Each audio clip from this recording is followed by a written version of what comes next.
ধরেন স্বপন ভাই দায়ী লোকটার ব্যর্থতার জন্য, তা আপনি যখন আমাকে দায়ী করেন, স্বপন ভাই তো ভাবে আরে আমার দিকে ধরতেছে না, ভালোই আছে আমি।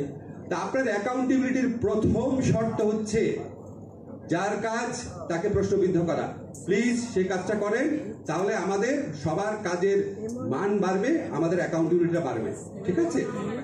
আর গায়েবী মামলার ব্যাপারে প্রশ্ন করেছেন যে গায়েবী মামলা উইথড্র করার জন্য পিপি অফিস লাগে। চার্জশিটের আগে মামলা উইথড্রয়ের ব্যাপারটা হচ্ছে স্বরাষ্ট্র মন্ত্রণালয়ের ব্যাপার।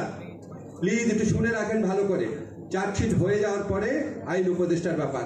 তাও আমার ইচ্ছা সব হবে না, কারণ আপনারা নিশ্চয়ই জান না আমি সব বিচারককে নির্দেশ দিই। আমার করতে হবে পিপি অফিসের মাধ্যমে। আমাদের এখানে শেখ হাসিনার সাথে সাথে সমস্ত পিপি পালা গেছিল কিনা বলেন? এখন পিপিদেরকে নিয়োগ না দিয়ে আমি কিভাবে কাজ করব?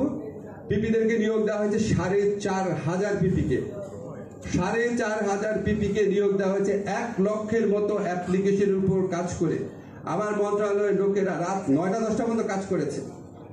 এখন এই কাজগুলো তো সব চোখে দেখেন না। এখন পিপিরা নিয়োগ পেয়েছে। আমরা যেদিন পিপি নিয়োগ কমপ্লিট হয়েছে সেদিন ঢাকার বাংলাদেশের সমস্ত পিপিকে চিঠি দিয়েছি, যে সমস্ত গায়েবী মামলা আছে ক্রাইটেরিয়া নির্ধারণ করে চিঠি দিয়েছি। এগুলি সবকিছু আইডেন্টিফাই করে আমাদেরকে জানান। 7 দিন টাইম দিয়েছি।